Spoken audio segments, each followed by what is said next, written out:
colors and the marbles. Hey, gang, what's going on? Hey, listen. This right here, I have to say I am super proud of everybody who came and showed love. Again, Moe Late to the party. Life is always lifing for the kid. So, a few talking points, a few things I want to talk about. This is in relation to part 2 of the Bad Bunny Super Bowl performance, but it's more cultural than anything. It's not a political jab or anything like that. I put a part 1 on my platform on YouTube, and it got a decent response. However, we experienced a flag, so I'm just going to assume that the haters won this time. Hey, the haters won. I don't really blame YouTube for it, but y'all gotta chill, man. Y'all gotta chill. This is not easy. You know what I'm saying? Like, I'm pretty sure people have teams of this stuff, but there's a very small group that produced this show, and there's a lot of hard work that goes into it, and y'all gotta chill, man. Like, I'd rather we could build together. You ain't gotta. I'm not here to knock nobody down, but whatever, man. I'm just gonna keep it pushing. I saw a few things, maybe things that might interest you guys. For instance, there was a huge security. Security for him looked a lot different for the Bad Bunny performance, which was, I noticed it, maybe because, my eyes see things differently than the average person because, my background, but past career. But I noticed, I was like, wow. So I really started digging, and I found that this guy, man, like, Benito was getting threats. I'm just like, Jesus Christ, you know what I mean? Like, why was it so prevalent for people who might not agree with, an all Spanish show, Spanish speaking show? But I just found that a little bit sickening a little bit. I'm just like, wow, like, it's the first time. So what? Bro, this is 2026. This ain't 1826. Like, chill. There's like security measures that's tied to Bad Bunny's Super Bowl performance. It wasn't a regular concert. It wasn't even as far as the length of time. I think it was maybe like 20 minutes less average, maybe 30 less average than the average show or the halftime show. So they compressed a lot into it, and his team did a really fantastic job. The actual production, and I even saw that did you guys notice that they had people, I guess you call them like tree people, plant people, and they got paid like $18.75 an hour. Yeah, so that was including the walkthroughs and the practices and things like that. So I thought that was pretty cool. And the couple that actually, there was a scene in there where there was a man and a woman, and like they were getting married, but that was actually real. So I thought that was really cool. Like, how many people can actually say they got married at a halftime show, like on the field? Like, I thought that was dope. So he did he showed a lot of love to the people that mattered the most to him, and I thought that was pretty cool. But I got a little small list I want to go through to explain to you guys, like, the amount of protection that this guy had. So he had over 35 law enforcement and federal agencies involved. Jeez. He had helicopters, aerial surveillance, no-fly zones, infrared cameras. Maritime patrol. This guy, it was literally like more security than the Pope. You know what I mean? I was like, geez, man, this is like clear bag policies, of course, cargo scanning, air surveillance, tactical monitoring, AI cameras, magnetometers, and behavioral tracking systems. I'm like, wow. Like, they can even catch up if you're frowning. There's a hater in the audience, you know what I mean? So it's really dope. So the private artist protection teams with drone monitoring and plainclothes guards, strict stadium screening, plus professional stunt safety, even though he personally refused a harness during one big moment. So he definitely wanted it to be genuinely raw, but he didn't want it to be like super fake or anything. I thought that was pretty cool too. So, wow, let's go on to the next one. So when the performance was announced political backlash started building. We all know that.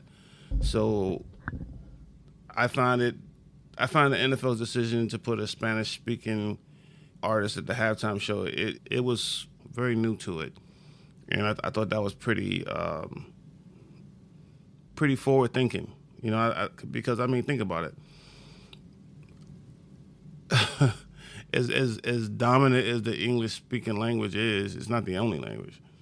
You know, so I just thought it was like public statements about immigration enforcement being all over the Super Bowl, which added tension around the event and even to himself. So I was like, wow, you know, and that's just saying a lot.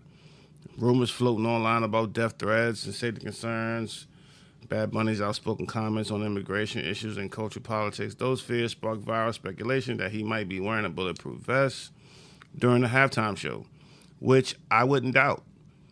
You know, I wouldn't doubt it. It's America, man. You know, like there are more guns in America than probably people on planet Earth. So I wouldn't doubt it. If it'd probably been a smart move for him to have a bulletproof vest. But I think as I looked a little further and started digging, fact checked it a little bit deeper, there was no evidence that he actually wore one. But you know, I'm glad there was no violence at the show. You know, I'm really happy for that.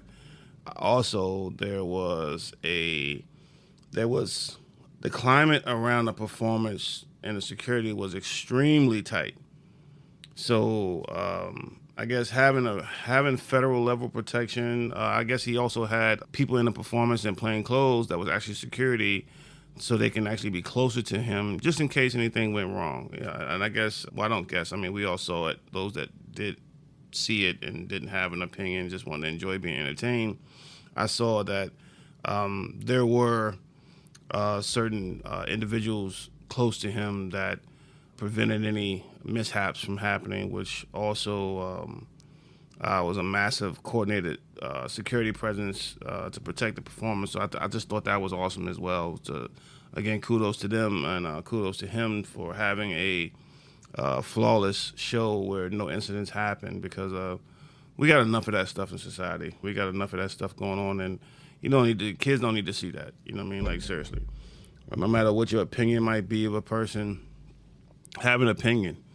But nobody said that your opinion is so strong that somebody has to lose their life over it. I just think it's like, we got to grow up. Like, seriously. But what's wild, though, despite all the tension and the rumors, he still learned, and he still leaned into the moment creatively. He performed cultural and political messages as one of the biggest stages in the world, turning what could have been a divisive moment into a major celebration of culture and identity. So the high energy of the show wasn't received well throughout the stadium. I saw social media posts and clips where it was dry. But again, this is something that I find to be a problem in our society. Everybody likes tacos, right? And I'm not being racist. Everybody likes tacos. Everybody likes Spanish food. Get you a burrito, get you a taco, whatever the case may be. How are you going to like the food and not like the people? That's my issue. I just think that's just the biggest oxymoron ever. Like, wow, I like going to Chipotle or whatever, but you don't like the people that actually, the culture where it comes from. You just want to absorb the culture, but not accept its people.